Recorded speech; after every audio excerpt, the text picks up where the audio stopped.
This is the outline of my course, or this is the outline of my section. The section that I'm going to take you. I'm going to take you oil and gas pollution. You know that oil and gas pollution is also one of the environmental issues that is causing a lot of, environmental degradation and so on. We have a typical experience of this here in Nigeria, particularly the Niger Delta area. So I'm sure this is not strange to you. Is that so? Hello? Hello, Yes, are you sir. hearing me? Yes, Yes, sir. sir. Yes, sir. Yes, sir. We can hear you, sir. Very good. Yeah. We can hear you. A typical example of that problem here in Nigeria, like I mentioned, in the Niger Delta area, and some other places where oil and gas, are being explored. So we'll be looking at oil and gas pollution. We'll be looking at desertification. We'll be looking at nuclear pollution. We'll look at land degradation and deforestation. All of these are some of the environmental issues that are bothering humanity, that are bothering society, and affecting the environment very adversely. So these are the issues that I'll be looking at my end. And I will send you the slides later today so that you can follow. Where you come, you just go through it and see how far you can go. So I'm going to send you the slides as soon as we are done with today's sessions. Is that understood? So Yes, the lecture, Yes, sir. the lecture, as you have started, would involve presentations by the lecturer and the students. We are hoping that we would, but maybe after today, I will discuss with Professor Leke. I will see how we can give you a take-home assignment that you will come and also present here for us. The exercises are going to be given. We're going to have open discussions. Like you know, this is an online lecture. And because it is not face-to-face, it will be good that we hear from you too. So it's going to be interactive, more of. Where you are not clear, you ask. Where you are clear, you also, others are not clear, we try to see how we can come in and salvage the situation. So, like I said, we're going straight into the lecture, and trusting God that we'll be able to cover grounds. We have said it before. I'm sure that is what Dr. Leke or Professor Leke has also said. National and global environmental issues are concerns. They are concerns. They are problems that require very serious, attention, not just attention, but action. Because you know what these issues can do to the environment. And they can cause a lot of devastation. Okay? Most of them, you are aware of it. And we don't want, such effects to continue. So, you know that an environmental problem occurs when there is change in quality. For instance, to have a particular percentage that maybe this chemical should be found in a particular media. And if you are able to measure it before and maybe after some time, and you see changes. You see that maybe that contaminant or that chemical has increased in concentration, then there is change. All right? So there is a change in the quality. Whenever there is an environmental problem, it may be quantity. Like I said, when you're talking about concentration, that is quantity of environmental factors that directly or indirectly affect the ecosystem. So where there is a change in the quality or quantity of an environmental factor, it could be the quality of water, it could be the quantity of water, it could be the quality of air, it could be quality of soil, and so on and so forth. It could be the quality of crop that is being produced or quantity of crop that is being produced, right? Whenever there is a change in it, and in this case, negative change, then there is a problem. And that problem needs to be what? Given serious attention because it has become a concern. So this picture here that you are seeing on this screen is giving you an overview of the various environmental issues, various environmental problems that we are facing or the world is facing today. Is it global warming and climate change? Is it declining in quality of life? And what is making life being declined? What is making the quality of life being declined? It is the change in the world. It is as a result of environmental issues. Because if the water that we are drinking is becoming polluted and human beings are taking that water, or the air is being polluted and human beings are inhaling that air, then it's going to decline the quality of life. Very, very important. Deforestation, like I've mentioned, soil erosion, okay, natural resources depletion as a result of maybe excessive heat, as global warming, and so on and so forth, ozone layer depletion, pollution generally, okay, ecosystem and endangering of what? Of species, right? Decline in groundwater level as a result of, global warming, loss of biodiversity, overpopulation. Some of these things can be considered to be environmental problems. You're getting me right? Yes. Thank you. Yes. Yes, sir. So we are going to look at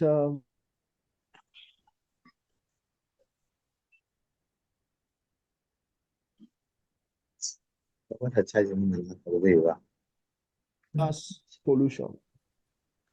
Like I said, some of these things that we mentioned here are things that you already know. And you know that you cannot just go and obtain a certificate without passing through a training, even if you know the training, or even if you are an expert in that area. You cannot just go and obtain a certificate. You have to pass through that training that you need to have known. So some of these things that we're talking about here are things that you already have an idea, of. But because you need to pass through this process to be able to get that certificate, we still mention them to you. So if you know, fine. If you don't know, it is still fine. You will know. And if you know, you try as much as possible to also give explanation where or when there is need for it. Because I'm going to be calling for you to explain some of the areas that you have understood very well so that others will also, follow properly. So as you can see, these are some of the issues that we are facing. Very prominently here, you can see gas is being flared. You can see how the industry is polluting the entire air. Hello? Hello? Hi. Yes, Can you Prof. We hear are me? with you. I can hear you, sir. I can hear you. That's okay. We are with you. Because what these issues are causing to the aquatic environment, you see how the fishes are. What you are seeing in that person's hands are dead fishes completely, and then you see oil spillage affecting the environment, the green cover, and so on and so forth. Some of these things. So you can see that it is truly a problem. It is truly a source of concern. It is something that we need to be concerned about. Very, very serious. And we need to know these things so that we can also find a way of proffering a solution to them. Very, very important.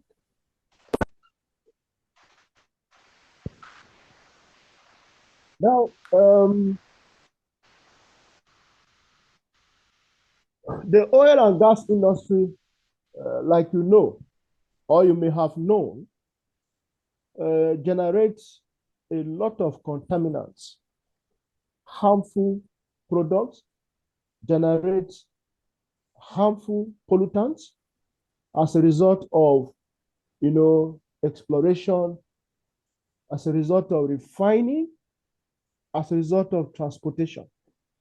Because you see, when these products are produced, like petrol or even gas or oil, as you may call it, is being transported from one point to the other. Sometimes you see these tankers, they have leakages. And that is another way of introducing, the contaminants into the environment. Another area you could find them, into the device to storage, where they are stored. And even during consumption, even at the filling stations and so on and so forth. So these are some of the ways in which oil and gas affects the environment. So I said the oil and gas industry generates pollutants from exploration, refining, transportation, storage, and consumption of crude oil products that potentially pollute soil, even air, the aquatic environment, and ecosystem, and the ecosystem generally. So they produce gas pollutants in large quantities. And some of these pollutants are organic in nature. But typically, they include the carbon monoxide, carbon dioxide, nitrogen oxide, nitrogen dioxide, and other particulate matter.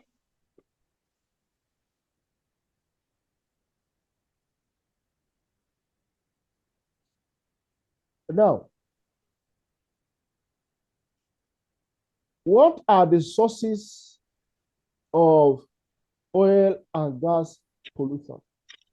What are the sources of oil and gas pollution? They are very typical sources, like we have mentioned. Natural seeps, and this constitutes about 40 to 50% of oil that is released into the oceans. And this arises from natural seep from sea floors or rocks. You know that the crude oil is beneath the earth. And you agree with me that there is every possibility that they could leak or they could into the water system. They are embedded in the rocks. Sometimes they leak from the rocks where they are housed into the water system or into the water channel. And that is one way in which the oil and gas pollute the environment and maybe the water system in particular. Another way in which oil and gas can pollute the environment is through the oil tanker and the vessels that carry them across the oceans. Like I said, the tankers may do what? May have some leakages. And that could also lead to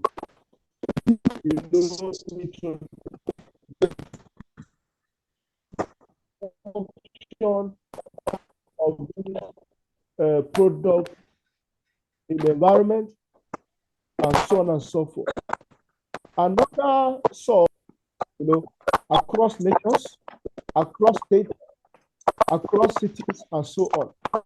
And then you have what is called the effluent discharge. If you go to an oil and gas industry, the waste that is generated from that industry is what we are referring to as. Are you with me? Hello? Yes, sir, we are here. Right. So the waste that is generated in the oil and gas industry is what we are referring to as effluent, because a liquid form. And this effluent usually discharged in the hello?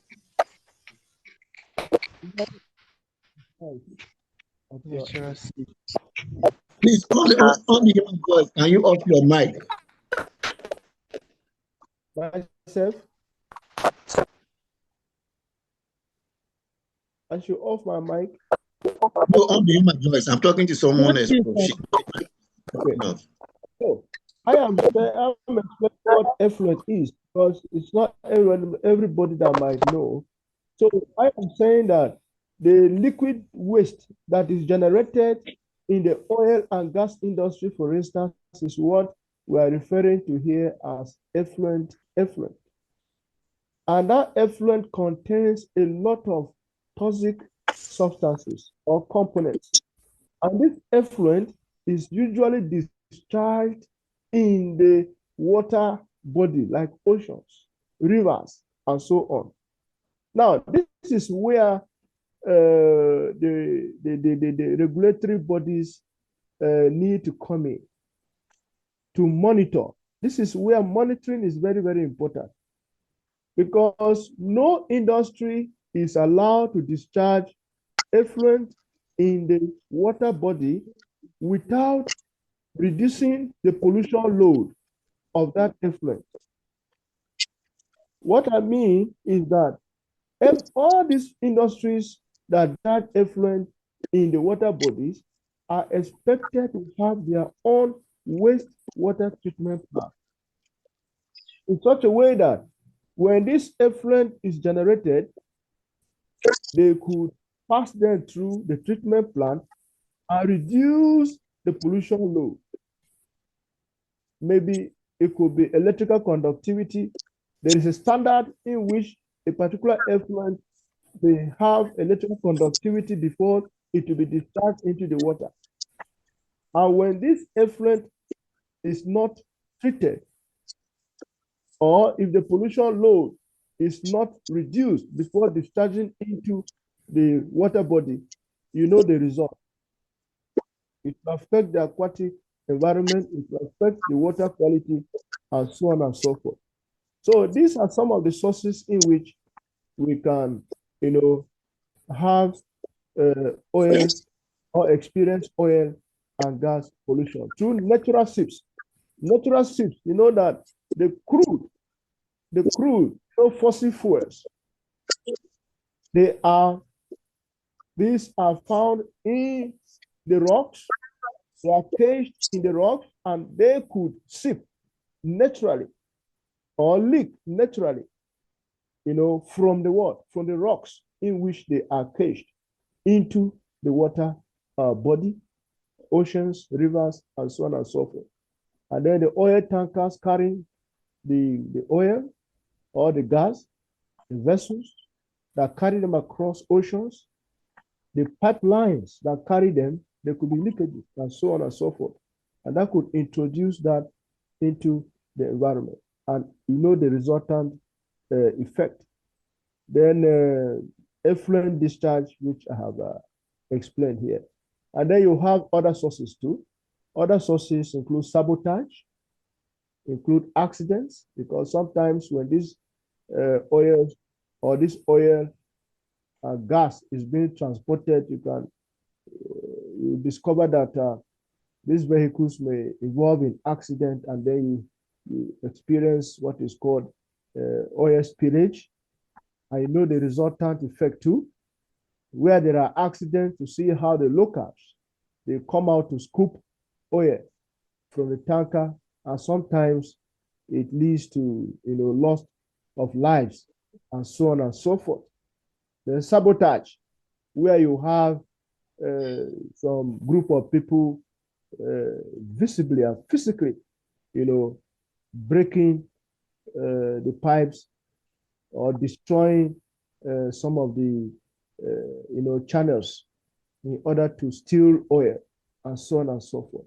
So these are some of the sources that you could find so easily that results to oil and gas pollution. Any contribution at this point or any question? Yes, sir.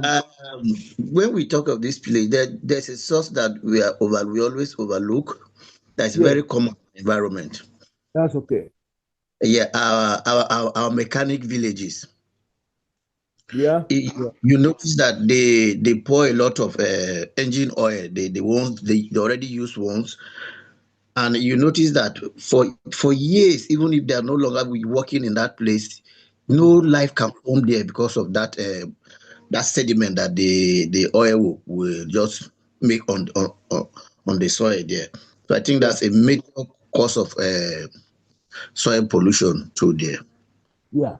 I think that's a good one. It's a good one. Mechanic side.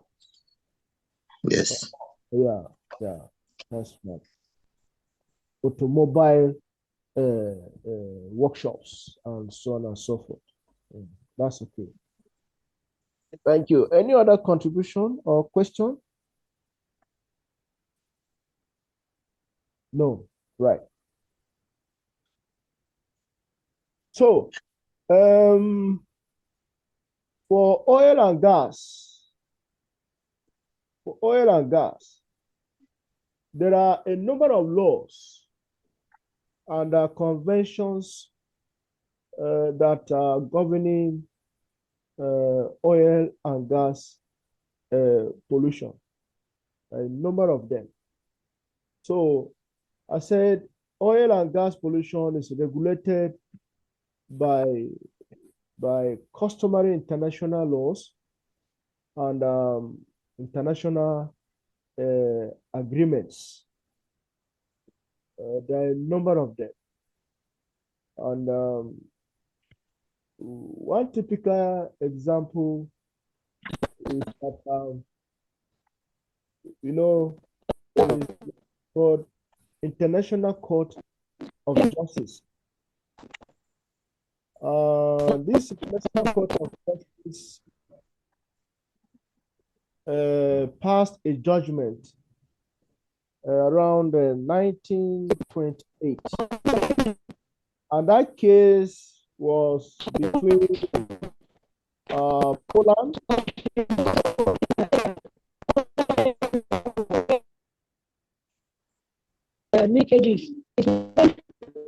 hello.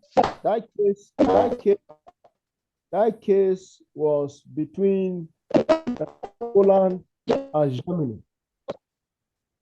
And the court heard that. Hear me? The court heard that the I am not obligation. here. Like I lost connection. You don't have connection?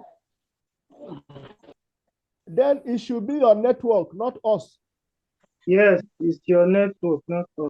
Because where I am staying, the network is 100%.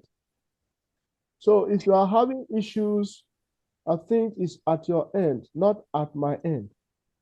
At least for today or this morning. Yes. Because where I'm staying, there is enough network here. So I am saying that there was a case between Poland and Germany. There was a company called the German Nitrate Factory that was established in Poland. And what happened was that after the German government had operated that factory for a very long time, and as the German government was, to leave, Poland, they were to vacate that area or that environment. The Poland government was not comfortable with the devastation that the German nitrate factory caused in their land. So they took the case to the International Court of Justice. And in 1928, the court held that the obligation to restore the environment, I think you are getting the story now, the obligation to restore the environment that was polluted by a German nitrate factory and make reparations, that is payment, as well restitute and compensate victims of oil pollution is a cardinal principle of international law. It's a cardinal principle of international law. So you can see this was a disagreement between Poland and Germany. And for you to be able to get justice, you don't need to go to maybe a court in Nigeria or a court in a particular country. Where you need to go to is where? International. Because these are two nations. So for you to be able to handle this kind of situation was for you to go to what? An international court. So this court now says that this has become an international law. So countries cannot, cause devastation to another country through pollution and then go free. You must pay for it. And it has become a national word principle. Is that understood? Yes. Thank you very much. There was a similar experience that is between Kuwait and Iran oil pollution case.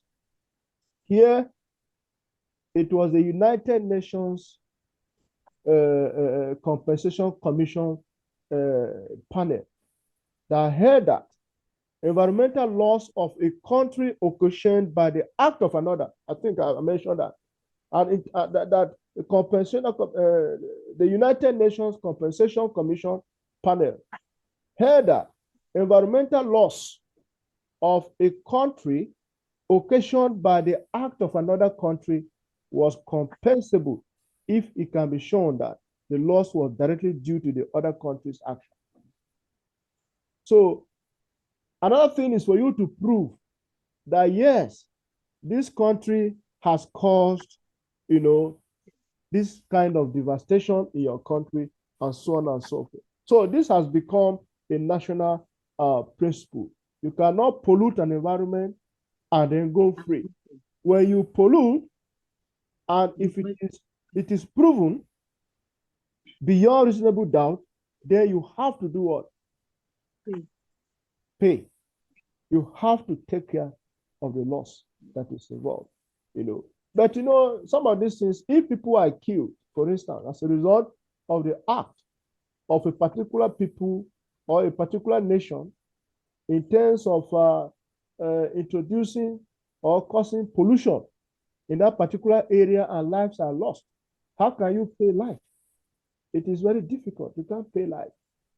So these are very serious issues that we must, take them very seriously and see how they can be prevented instead of allowing, pollution to continue or to take place, and then we begin to run helter-skelter, that we're looking for solutions. So that has taken us to some of the laws, some of the laws that are in place, So we are going to look at them very briefly, and just for your understanding and knowledge, we have a number of them.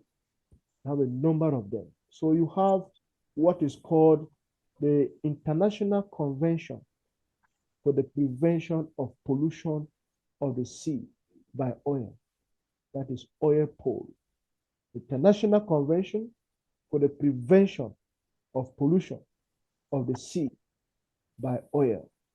So here it was enacted in 1954 and amended in 1962. So what this law is all about, it does prohibit the discharge of oil through ships. You know that it is the ships that carry this oil across nations and so on and so forth. So it prohibits the discharge of oil through ships and other water transportation systems. But you must understand this. It says, except for securing ship or cargo safety. Hello? Hello? Are you following me, Can please? hear you. Yes, Can sir. hear you. Yes, sir. We're hearing, sir. Somebody was background. The person should mute. Mr. Thomas, please, can you off your mic? Because I want you to get these things very clearly. You are going to write an exams after here. And if you are not following, you may miss a number of things. So I am telling you that this law was enacted in 1954 and amended in 1962. And it prohibits, that is the main function of that law. It prohibits the discharge, that is introduction of oil through ships and other water transportation systems. It is not only ships that carry oil anyway. There are other transportation systems that also carry this oil.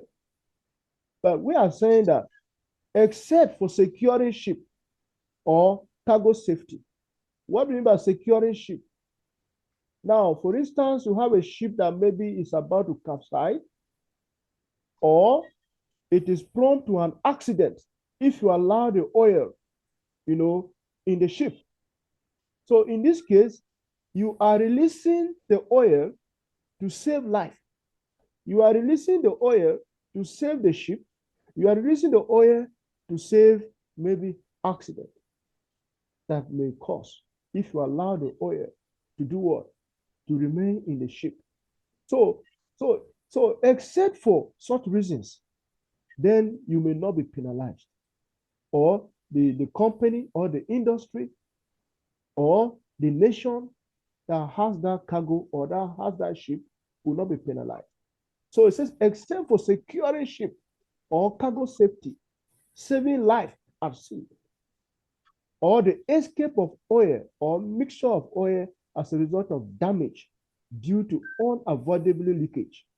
So if there is leakage that is not deliberate, are you hearing me now? Then it is not your fault. But where the introduction of the oil in the sea is deliberate, you must pay for it. But where it is for securing ship, saving life, or the leakage is due to unavoidably, leakage, then you may go free. But you can see that humanity is very wicked. In most cases, these do not apply, but they are done deliberately. So this law was modified in 1978. So you need to know the basic point about each of these laws. That is why I didn't write so much about them, just to give you the main points about them. If you want to read, you can read about them maybe in your spare time. But this is the basic information that we have about the first law that I have mentioned here, right? So long as it is not deliberate, so long as it is as a result of saving life or saving the ship or safety of the ship, that is allowed. But this law, like I said, prohibits the discharge of oil through ships and any other water transportation system that we have. Then we have the other one that is called Convention for the Prevention of Marine Pollution from Land-Based Sources. From land-based sources. You know that you have a number of sources that are land-based. So this one prevents the pollution, of oil from land-based sources. So what does this, what did this convention say about pollution arising from oil and gas? It encourages parties. And what do you mean by parties here? These could be countries, nations like Nigeria, that is rich in oil and gas, and other countries. So this is what we mean by parties. Discourage discharges of oil into the marine environment from land-based sources. So it also encourages parties to number the toxicity level of substances that are discharged into marine environment from offshore installations and platforms.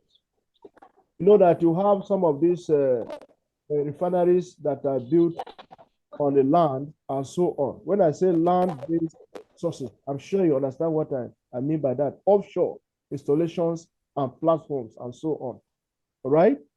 So if you really followed what I said initially, look at what this law is saying. This law also encourages parties to number the toxicity level of substances that are discharged into the marine. Did you get something from there where I said you cannot discharge effluent, you cannot discharge waste into the environment or into the water body without understanding the toxicity level of those substances? I think you have gotten that point clearly now. There is every point for you to treat waste before discharging it in order to reduce the pollution or to reduce the toxicity level. So what the regulatory bodies do here is that they move from one industry, that is what they ought to have been doing, and check whether you have been complying to this directive that you must reduce the toxicity level. So they are supposed to be measuring the toxicity level of this discharge, of this effluent, before introducing them into the environment. So where that is not done, then there is a penalty for it. There is a price for it. So this law discourages discharge of oil into the marine environment from land-based sources. That is why it says pollution from land-based sources. It was agreed upon in Paris in 1974. What you see there is 1974, not exclamation mark. I will correct it. Then you have the one that follows. Have another one. This one is Convention for Cooperation. Convention for Cooperation in the protection and development of the marine and coastal environment of the West and coastal Africa region. 1981. So here too, it is quite simple. Here it has to do with protection and exchange of data and other scientific information and guidelines regarding EIA. Do you know what I mean by EIA? No. You don't know? Who knows? Who knows what EIA is? Environmental impact assessment. Environmental impact assessment. They are going to, there is a course on that you are going to go through after this lecture. Not necessarily the next one. I don't know when it is coming, but there is a course that you are going to do on EIA, Environmental Impact Assessment. In fact, it has even we now have environmental impact and social assessment, because there's no way you can separate social from environment, social aspect of the life and environment. Is it not so? Because whatever that is affecting the environment is It's also like it's just social standard.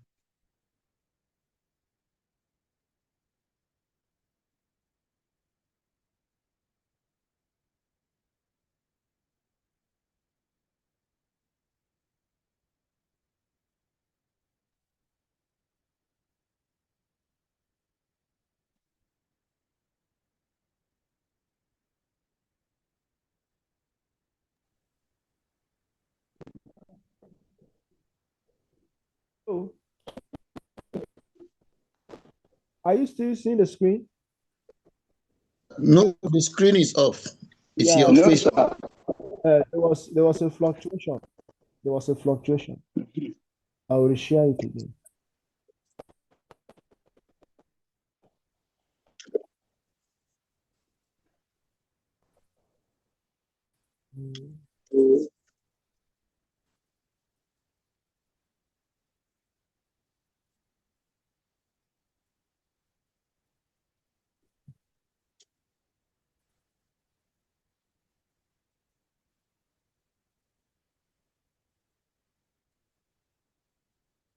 Yeah, can you see it now?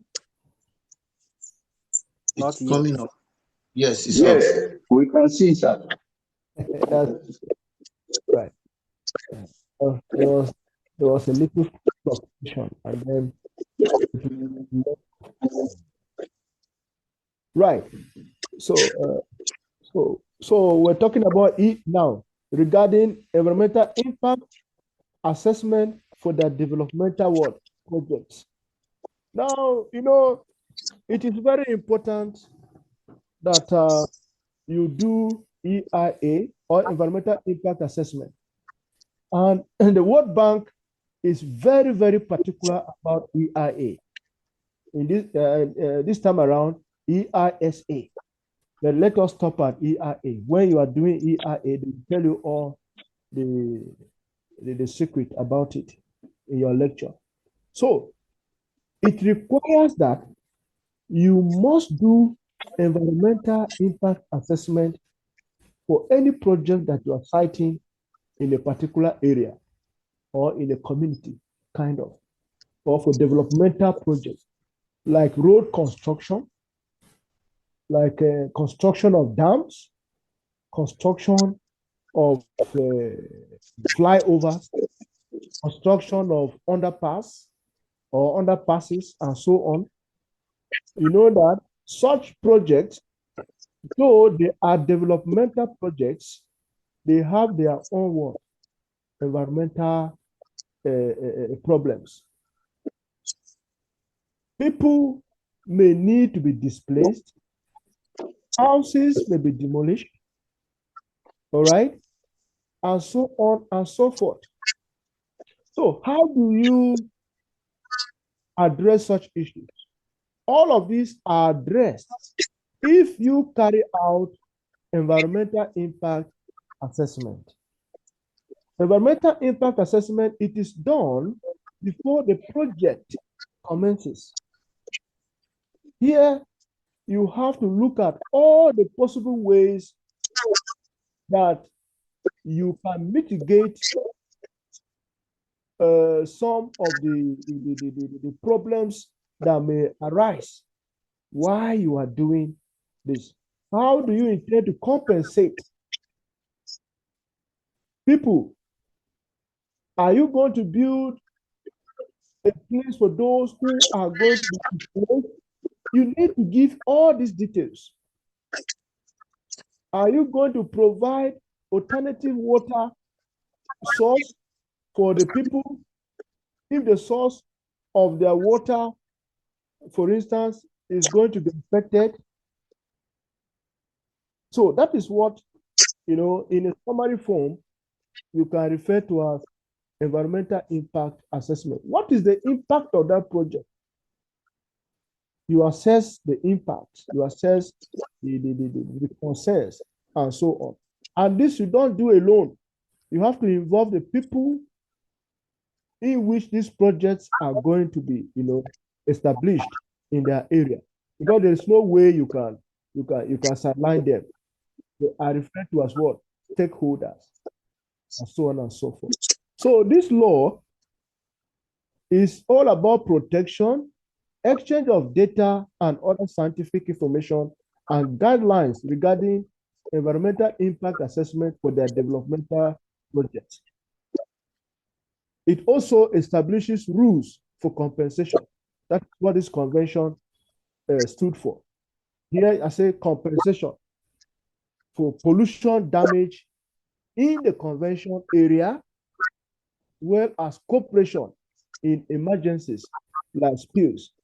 So where there is oil spill, for instance,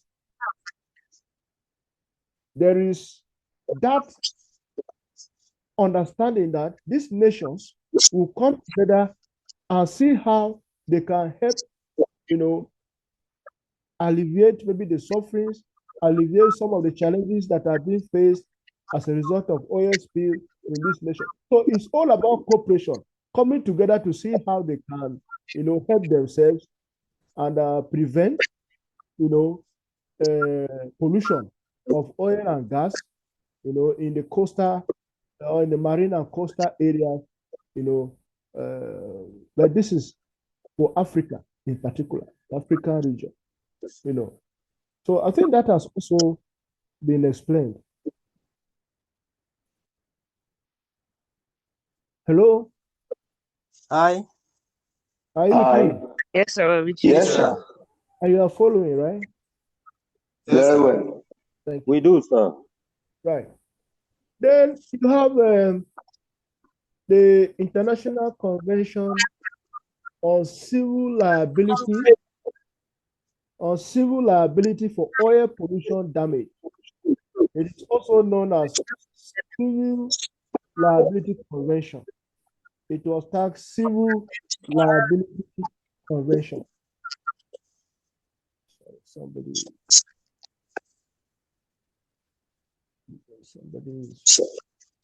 Please, Mr. Ikenum, can you put off your mic?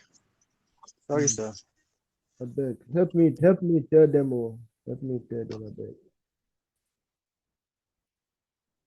Right. So we have International Convention on Civil Liability for Oil Pollution Damage. Civil Liability Convention. That is how it was started. And this was in 1996. Now, what is this?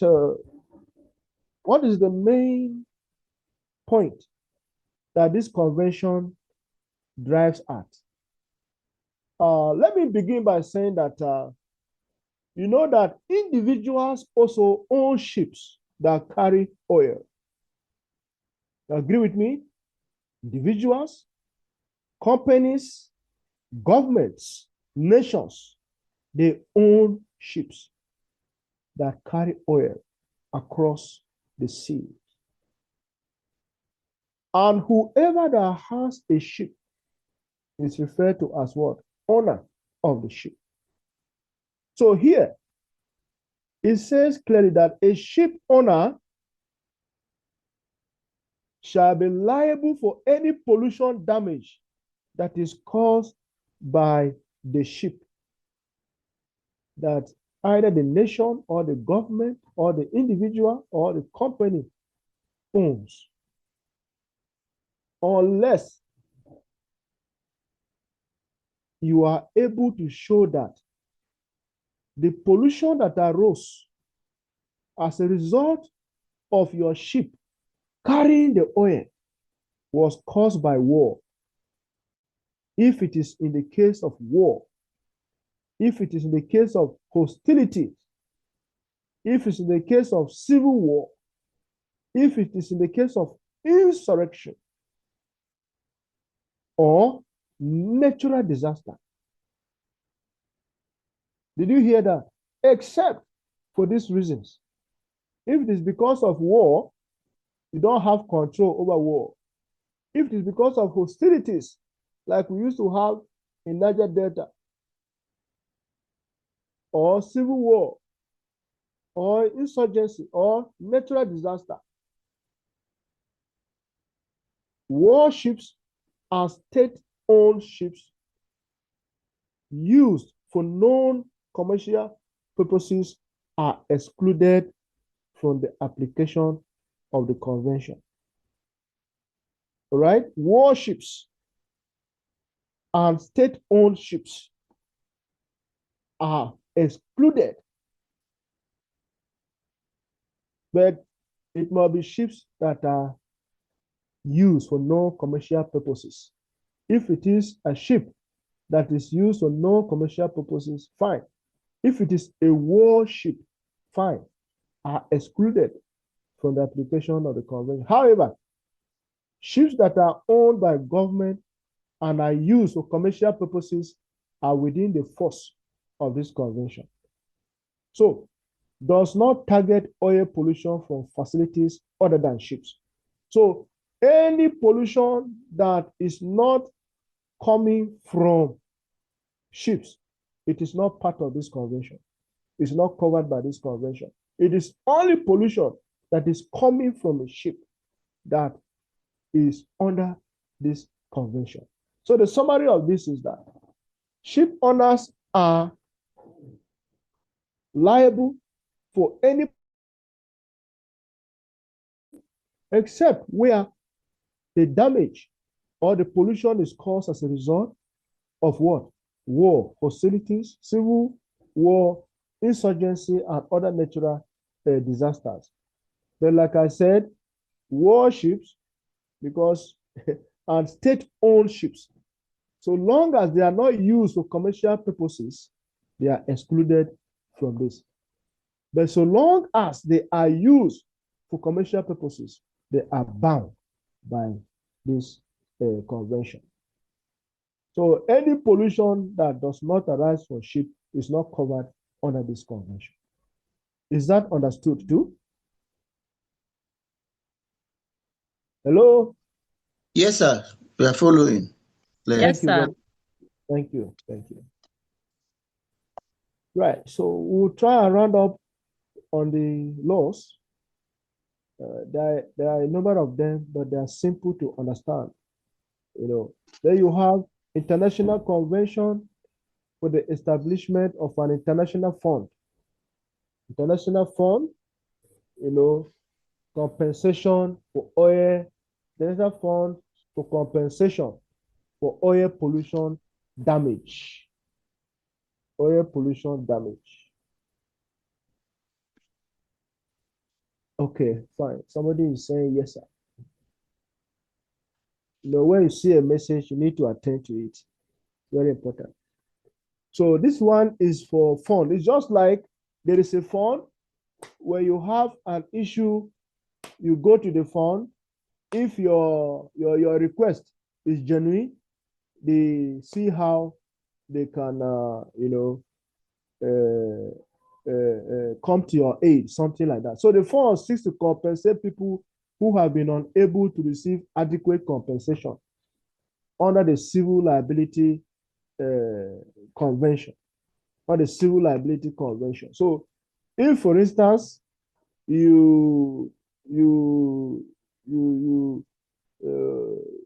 was a damage, if a damage was caused and we're not able to receive adequate compensation, you can approach this. You can write to this fund. Okay, write to it, and they'll be able to come to your aid. So the fund seeks to compensate people who have been unable to receive adequate compensation under the Civil Liability Convention. So with the Basel ban in action, the transboundary movement of hazardous waste has curtailed to an extent. Know that they have bound transboundary movement of hazardous waste. And with the introduction of this ban, nations have to some extent, do I say the application for funds, application for compensation, by people to this fund has reduced to some extent because of the ban of transboundary movement of hazardous waste. That is not to say that the transportation or movement of this hazardous waste has stopped completely. It is still going on. Nations are still transporting waste into other nations. As much as the Basel Convention placed a ban on transboundary movement. I hope you know what is transboundary. Between, maybe for instance, Nigeria and Cameroon. If Nigeria would transport waste to Cameroon, that become a nation between nations, transboundary. You are going outside your boundary to go and dump waste, for instance, like what happened in was it in Ogun State? The cocoa waste that was dumped somewhere in Ogun State. That's the kind of thing we are talking about, So the Basel Convention has placed a ban on transboundary movement of hazardous waste, and that has also helped, to some extent, reducing the traffic of people, coming with complaints that, this happened, I could not receive, adequate compensation. I could not receive, maybe I was not considered and so on. So that is what that law is talking about, is how to see how they can adequately compensate people who were previously not compensated adequately or to their satisfaction. So you could come here and seek for additional compensation. and so on and so forth, or consideration, so to speak. Then we have the other one, International Convention on Oil Pollution Preparedness. Here it has to do with being prepared. You have to be prepared. You have to be prepared. Whatever you are doing, you have to be prepared. Like pollution, you need to be prepared ahead. You must know that pollution must take place. You must know that there might be oil spillage. So you need to prepare. You need to be responsive, and there is need for cooperation. That is the reason why this international convention here. International Convention on Oil Pollution Preparedness, Response, and Cooperation. So this convention has been domesticated in Nigeria, our country here, under the National Oil Spill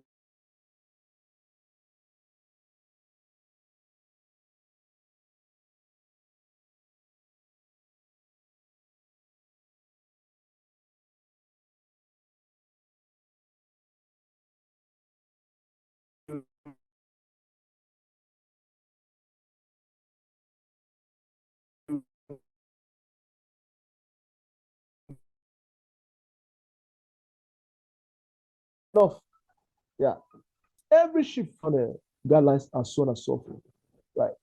So it was expected that offshore operators in the country are to have the same plan, coordinate with the National Oil Pollution Emergency Plan. So this one is just talking about, nations being prepared, and then introducing, a kind of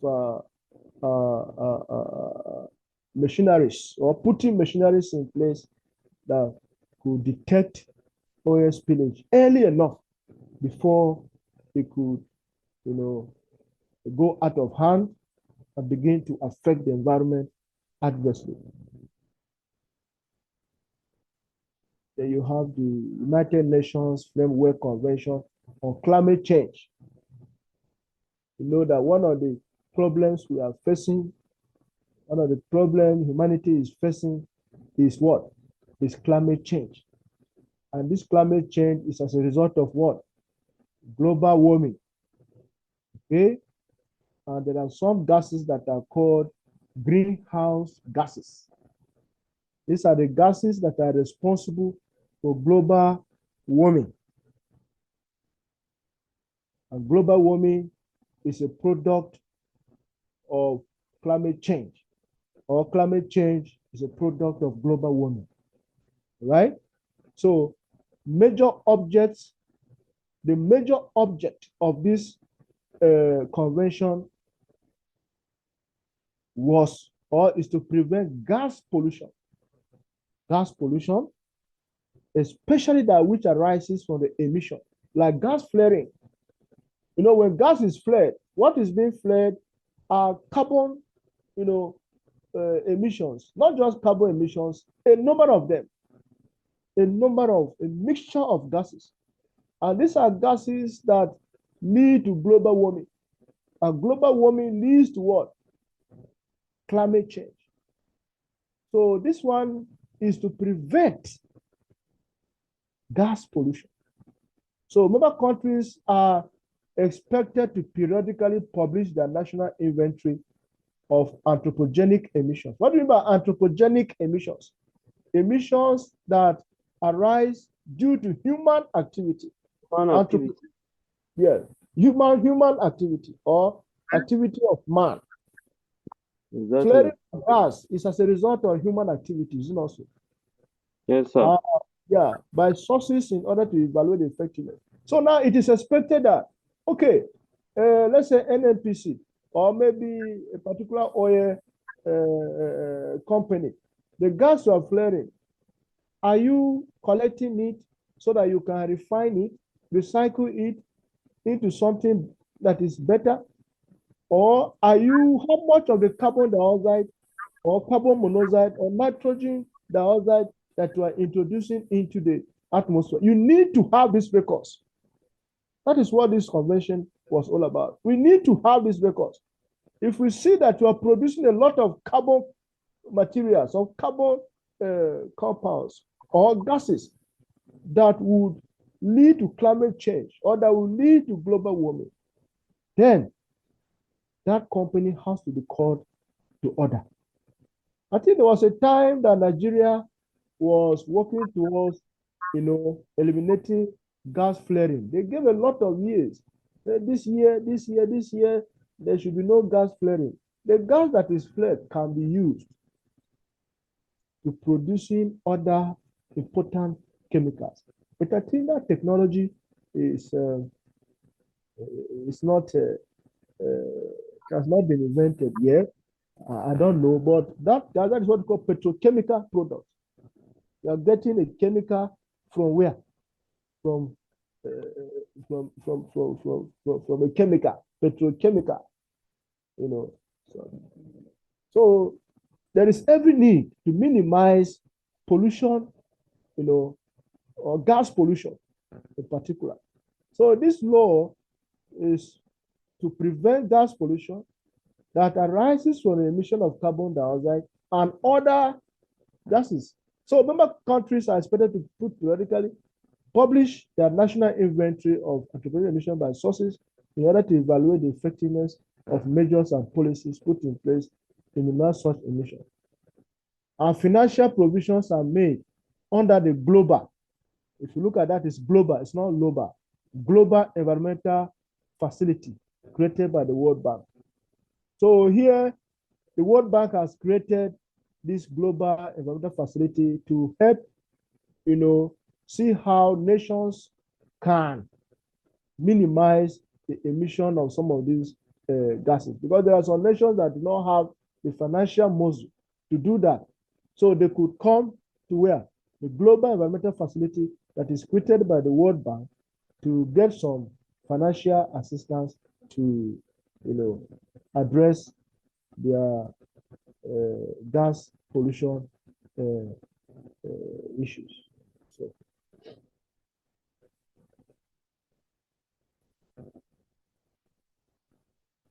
Yeah. You have the Kyoto Protocol, known as the KP, Kyoto Protocol, also 1997. The major purpose is to set out a schedule for reduction of greenhouse gases. GHG means greenhouse gases. And I've mentioned some of these greenhouse gases that lead to global warming: carbon monoxide, carbon dioxide, nitrogen oxide, and so on and so forth. So the purpose of this protocol was to set, out a schedule for reducing greenhouse gases emission by Annex 1 countries by at least 5.2% below the 1990 levels. And it was a period between 2008 to 2012. And Nigeria was part of this protocol. They also ratified it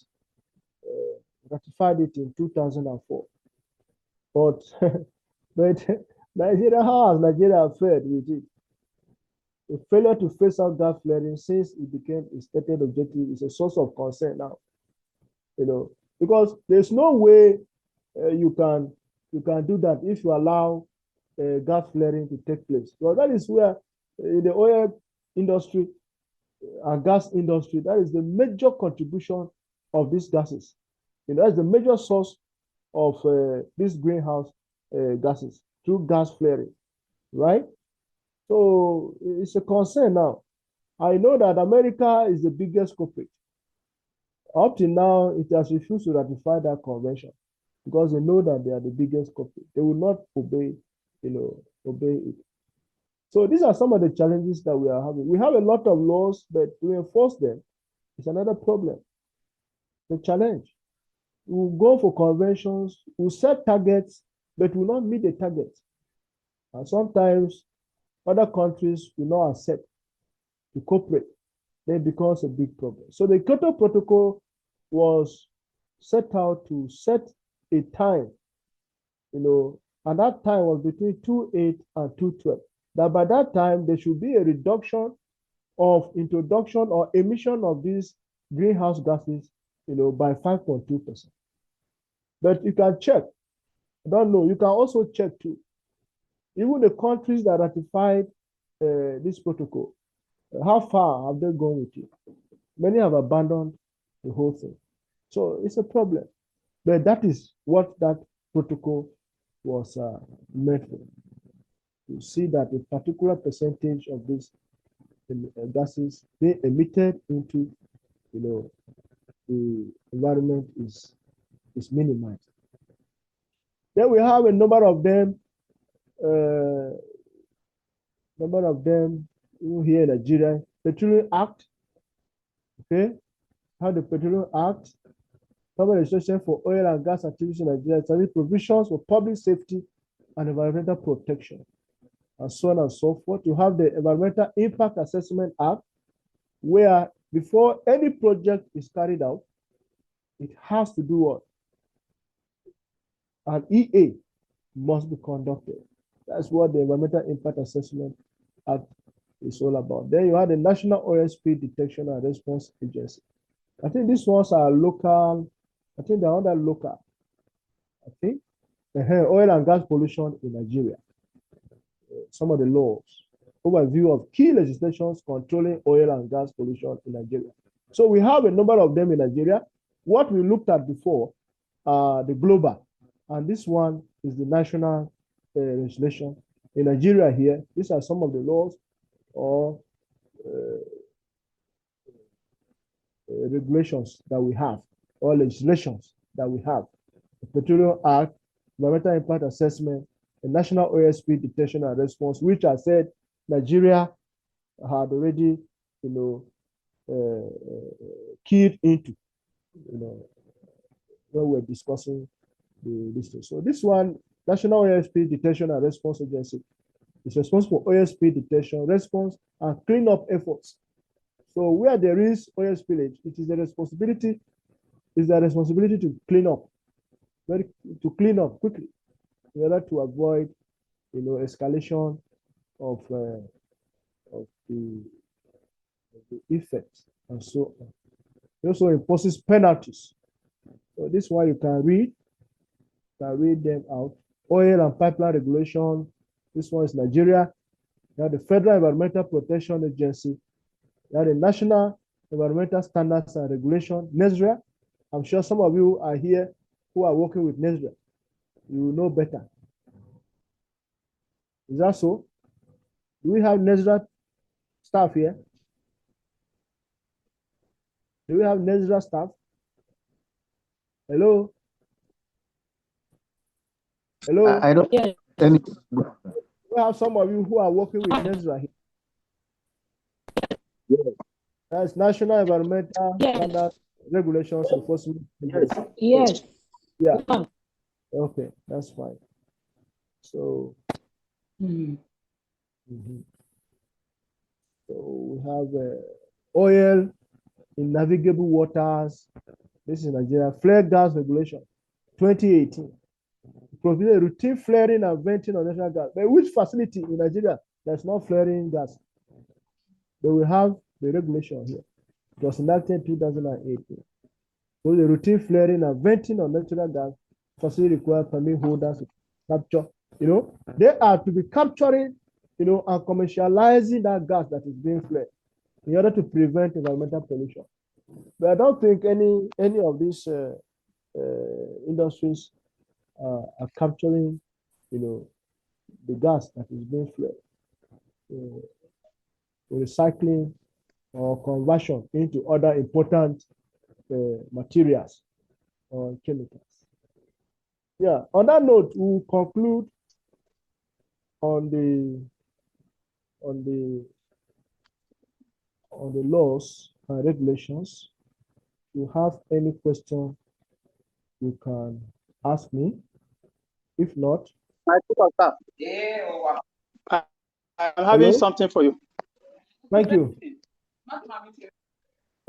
Is that person in this lecture? Okay. Let's go ahead. Now, what are the impact of oil and gas pollution? What are the impacts? The is about Are you talking to me? Hello? Is that person talking to us? No, sir, he was not talking to us. He just forgot to mute his mic. Okay, that's fine. So we are talking about impact of oil and gas pollution now. So the question is, what are the impact or what is the impact of oil and gas pollution on the environment, either on the environment, human, and so on? I want to hear from you.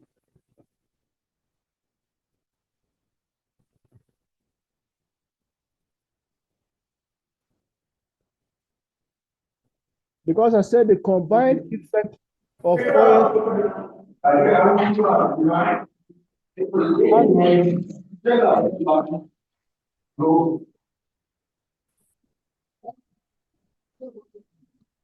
So it leads to land degradation or soil degradation. How does oil and gas pollution degrade the soil or degrade the land? Can you explain?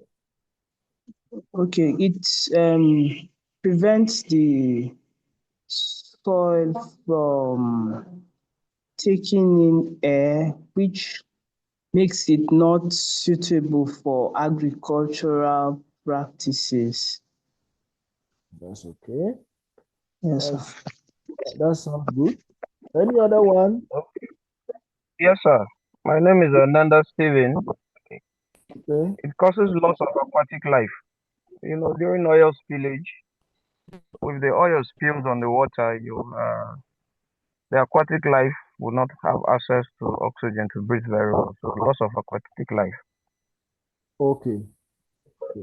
That's fine. Any other person? Yes, sir. It also causes our sources of drinking water to be damaged, thereby impacting the human health negatively. That's okay. That's okay. Sir, That's good. good morning, sir. So let's go ahead. Yes, please. Olawoni. Yes.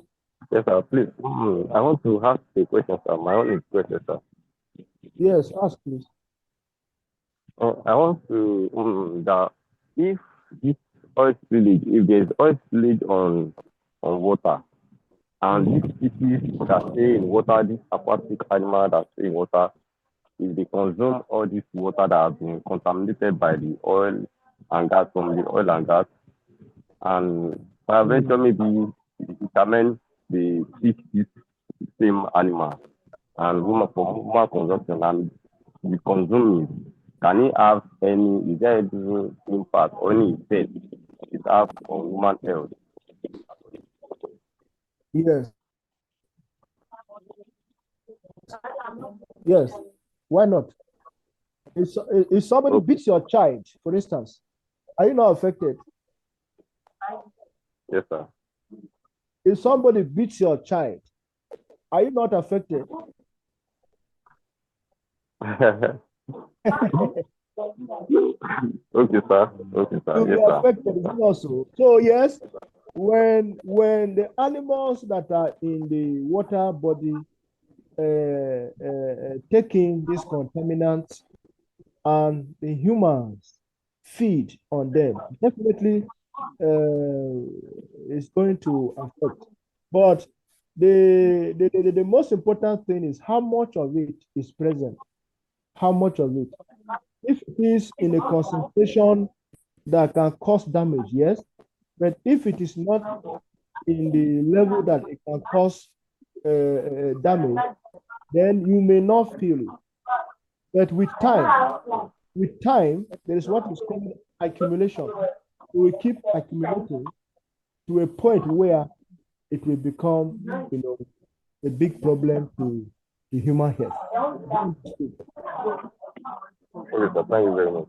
Yeah. So we have a number of effects of this pollution or oil and gas pollution, be it oil spillage, be it gas flaring, be it effluent discharge, they all have major impact, or they have impact on the environment. And not just the environment, we're talking about environment here. The environment includes even the habitats of the environment, human beings, animals, and so on and so forth, into which they are being released. So we have some classification here. We have impact on health. Impact on health. You know that crude oil, like we said before, contains a mixture of different kinds of chemicals, organic, inorganic, and so on and so forth. For organic, we have a number of them. We have benzene, we have ethyl benzene, chlorine, xylenes, polycyclic aromatic hydrocarbons, many of which have been found to be highly toxic and carcinogenic. They are suspected to cause, cancer, and so on and so forth. And you also know that the gas flaring contaminates rainwater. True or false? The rainwater that we take, when rain falls and mixes with the gas that is being flared, it contaminates the water. And in this gas flaring, carbon dioxide is there. And when carbon dioxide, for instance, mixed with water, it gives you acidic water. A typical example is carbonic acid. We call it carbonic acid, which is not very healthy for human, consumption. I know what acid can do. So when water mixes with carbon in the flared gas, it can cause that water to become acidic. That's why you will see that some of the roofs, they corrode as a result of the acidic nature of the rainwater, which is coming from pollution of air. Okay? So gas flaring contaminates rainwater, which dwellers use for domestic activities. And sometimes they even drink. And in some regions where getting potable drinking water is challenging, rural dwellers often consume polluted rainwater, which is very unhealthy. Very, very unhealthy. So this is one of the impact. Then another impact is impact on the ecosystem. On water surfaces, floating oil films prevent natural aeration. Just like you have said here, that it will affect the oxygen in the water, and the animals or the organisms may not be able to breathe well. And they will do what? They will die. Because when these contaminants enter the water, or when oil films enter the water, they prevent aeration. They consume the oxygen that is available in the water body. And you know that the animals in the water body, in the river, in the ocean, in the seas, they make use of oxygen. That is what they breathe. So if they cannot get oxygen, definitely they are going to die. Definitely die. They will die. So that disrupts, the food chain, brings about disruption in the food chain. So gas flaring, oil and gas pollution, like we said, would affect human life, affect animals, affect aquatic life, and so on.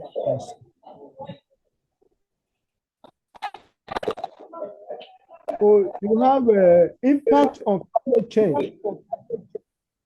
Impact on climate change resulting from global warming. I told you global warming is the one that gives rise to climate change. And the greenhouse gases. Please mute your mic. And the greenhouse gases we mentioned earlier are the ones that lead to global warming. Joyce, Joyce, mute your mic. Mute your mic, Joyce. Thank you. So we are talking about impact of oil and gas pollution on climate change. We have looked at impact on human life. We have looked at impact on ecosystem. Now we are looking at impact of climate change resulting from global warming. And I said global warming leads to climate change. The gases that we're talking about in the earlier slides, that is the greenhouse gases, are the ones that lead to global warming. And you know that when gas is flared, we have said this before, they flare gases, and these gases are the ones that are referred to as greenhouse gases. These greenhouse gases, like I mentioned earlier, include methane, carbon dioxide, and are emitted from the gas flares. So when you are emitting greenhouse gases, you are promoting global warming. And the larger picture is what? Climate change. This has led to a rise in sea levels because the ice caps are being dissolved and the water in the sea is rising, continuously. So rising sea level mostly affects low-lying vulnerable areas like the Niger Delta, making it prone to flooding. Global warming also leads to soil erosion, flooding, and what? And drought. Okay?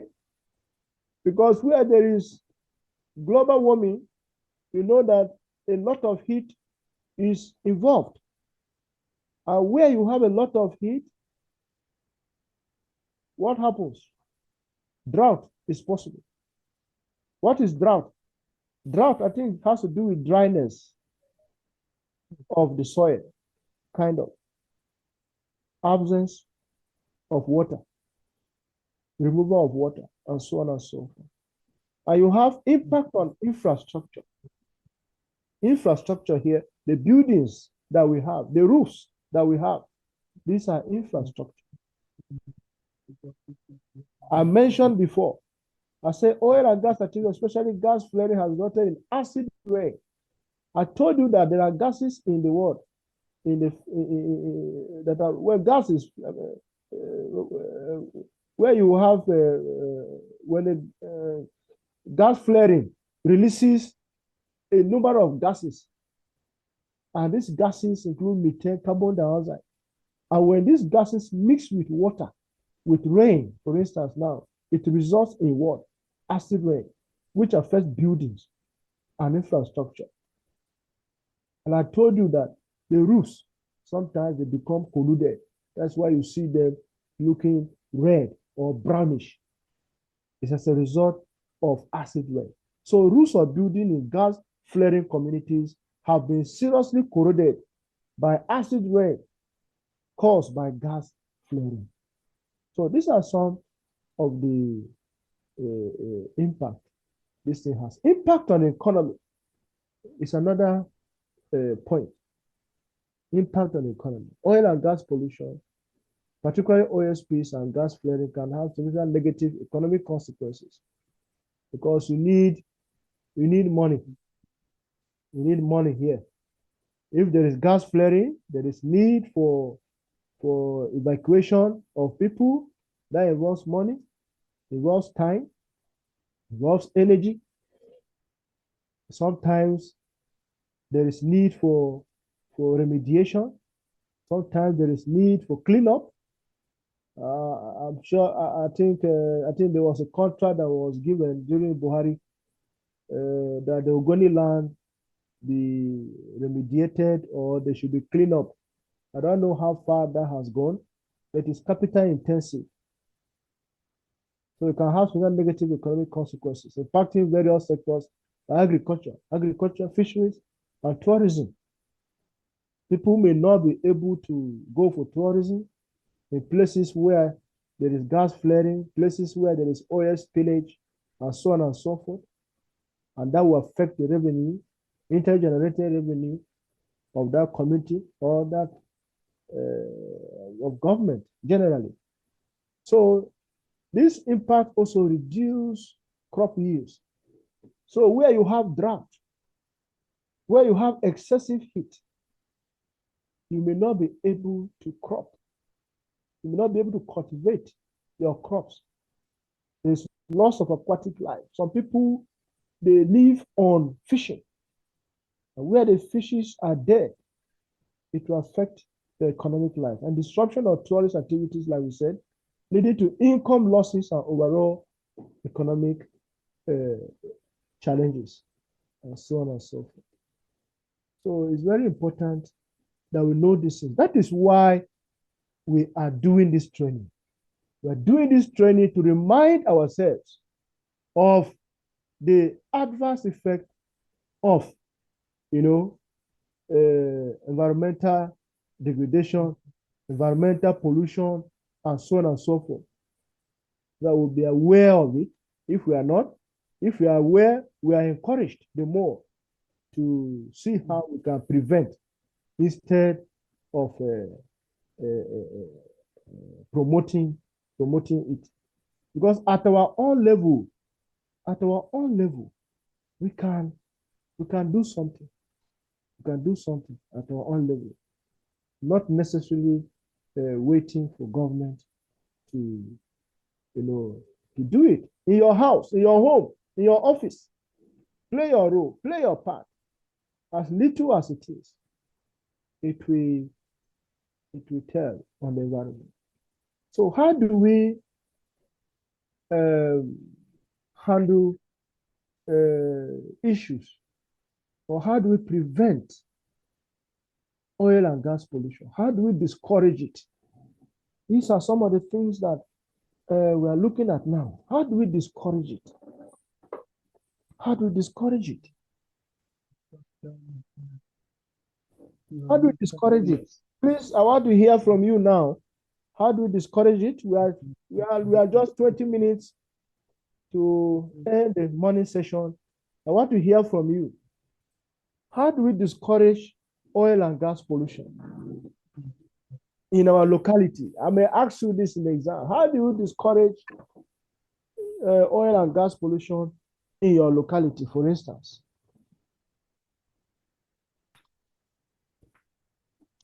Yes.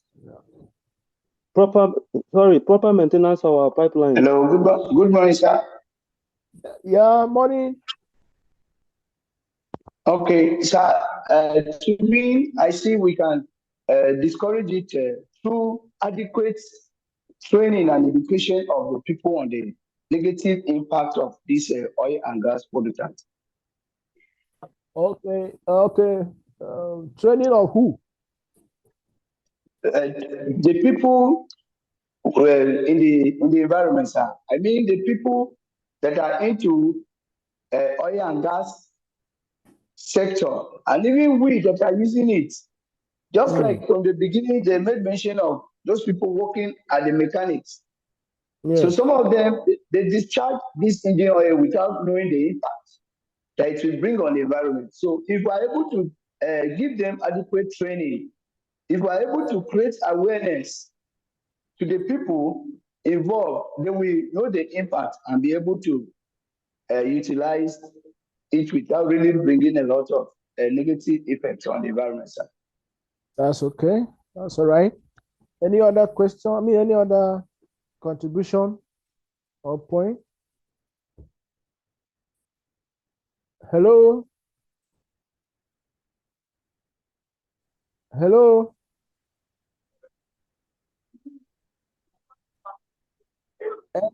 Any other contribution?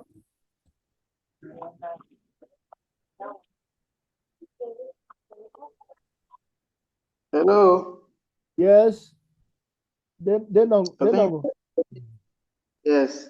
By obeying the laws and regulations set out by experts, and then encouraging enforcement of those violators too can help by discouraging oil and gas pollution. in our locality. That's okay. That's all right. Right. Thank you very much for your responses. I've penciled a few of them here. One is improved infrastructure maintenance.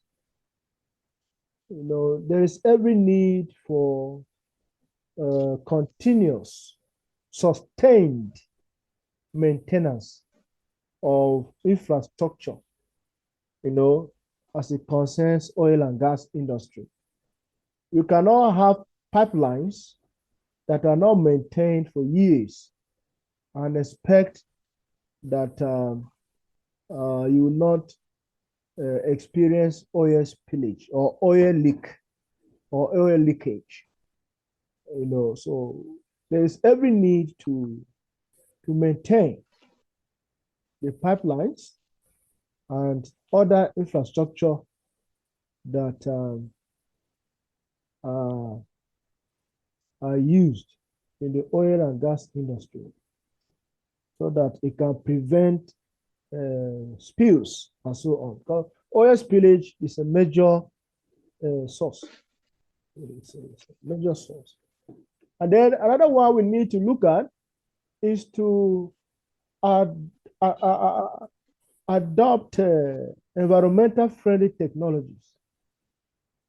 Okay, like the gas flaring, we can adopt a technology that can convert the gas that is flared and then convert it into other important products or important materials.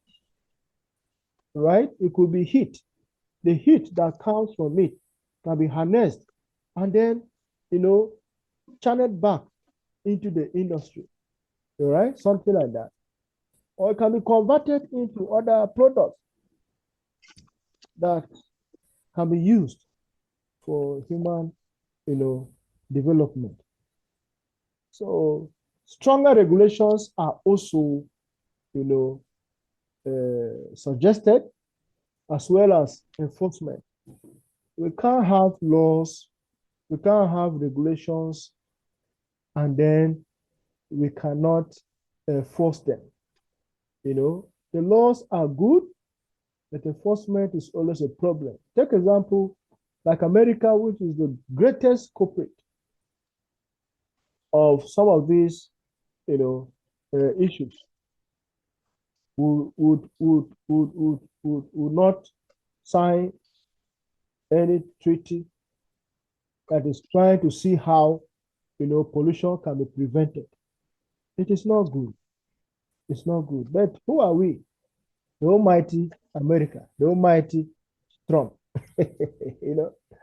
So stronger regulations are encouraged, and enforcement is very important. And sometimes it is the enforcing agencies that are the culprit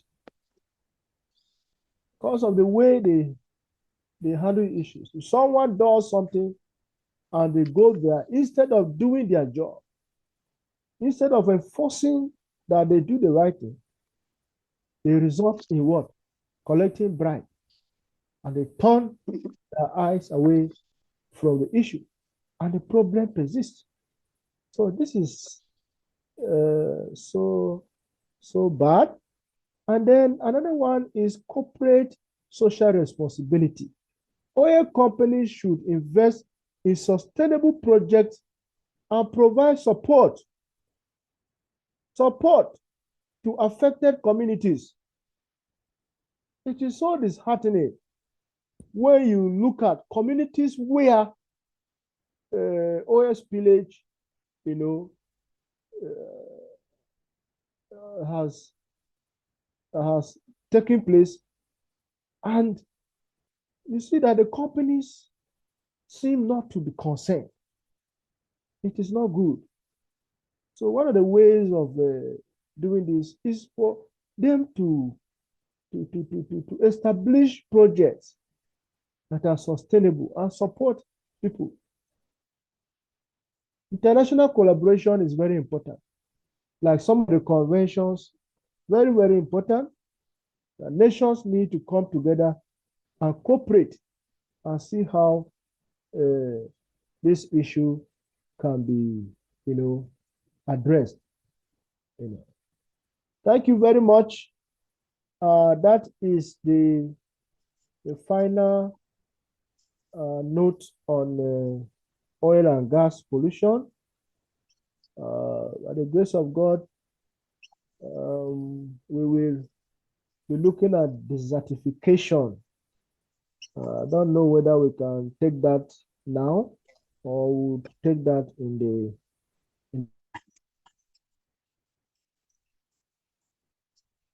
I think we have barely 13 minutes.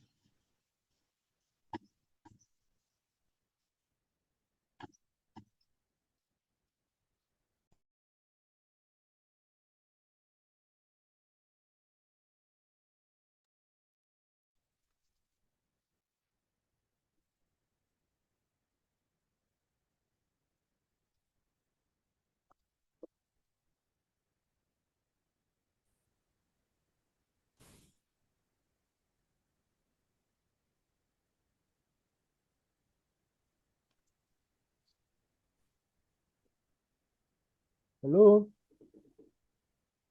Prof. Yeah?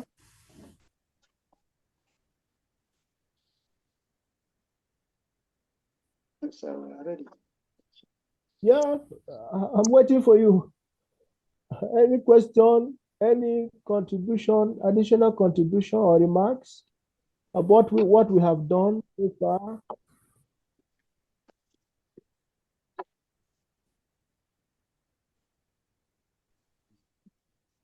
Hello? Okay, if you don't have, then let's move to the next one. And then see how far we can go in 10 minutes, because we have 10 minutes for the close of this session. And the one we are going to look at now is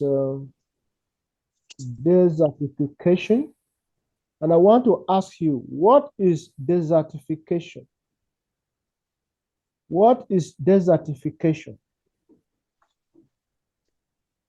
Can someone tell us what desertification is?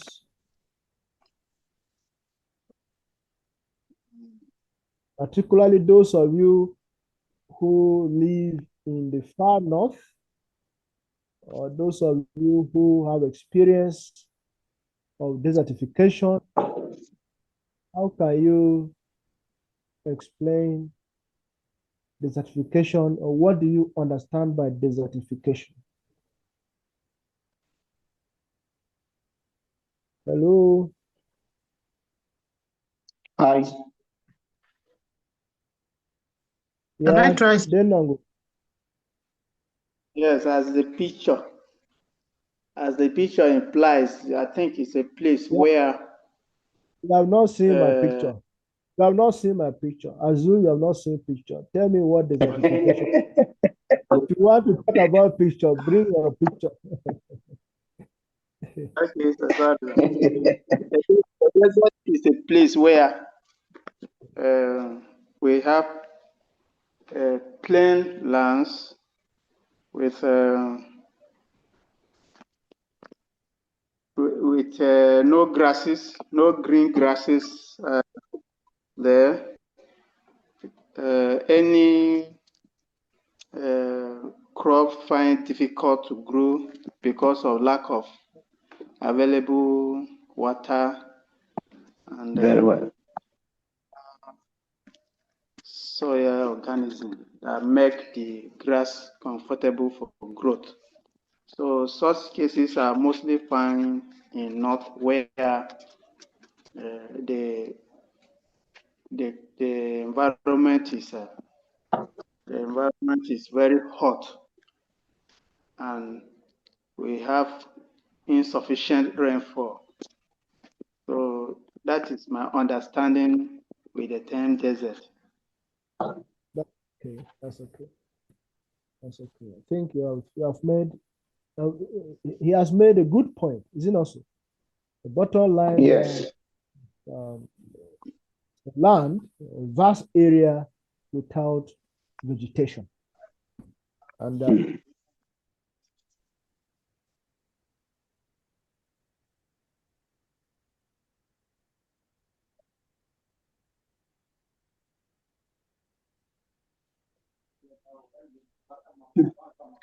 look at this shortly when we resume for the afternoon session. We'll look at it in detail when we resume in the afternoon session. So where there is absence of vegetation, okay, yes, difficult to farm, or there are no nutrients, no soil organisms, and so on. Organic matter is almost lost, so it's not conducive for farming. And we should also be thinking about the causes of desertification. There are a number of them. We'll look at them. One is outright deforestation. Okay, you know what is deforestation? Yes. Cutting down Indiscriminate. of trees indiscriminately. That is deforestation. So it causes that. And flooding can also cause desertification. True or false? Flooding.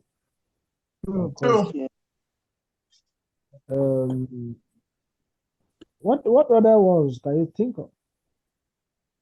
Causes of desertification.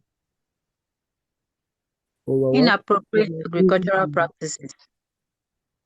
High temperature. Inappropriate agricultural practices like overgrazing. Agricultural practices. Agricultural practices. Like overgrazing. Overgrazing. Yes, so we will call it a day for now. Then we'll resume by 1 o'clock so that we can deal with desertification very well in detail. Okay. Yes, sir. So we are resuming by 1 o'clock. If you didn't have breakfast, I think it is good time for you to go and have breakfast now. Yes. Thank you very much. So see you again. Thank you, sir. By 1 p.m. Thank you. Thank you, sir. Thank you, sir. Bye.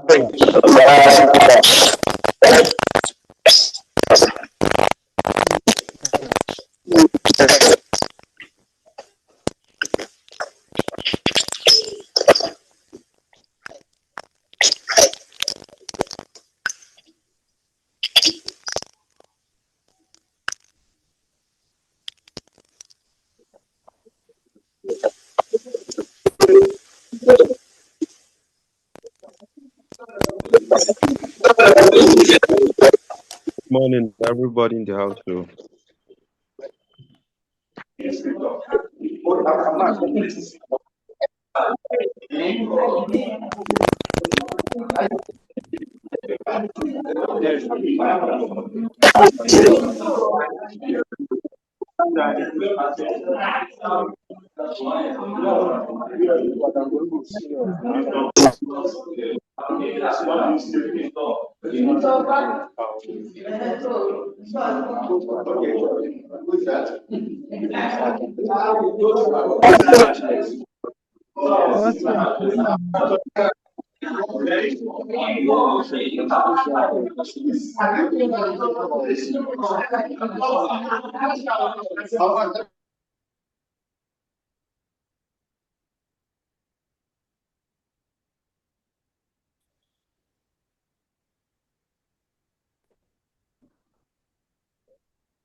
First rep, are you still here?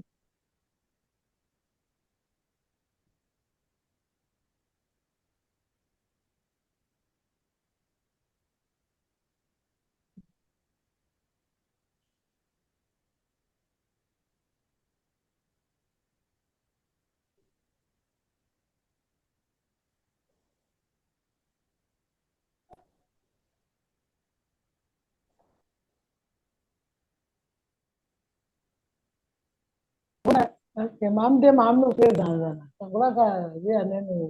Bari jini ka wanje. Okay. Mende. Ona mara hide sami ya ne.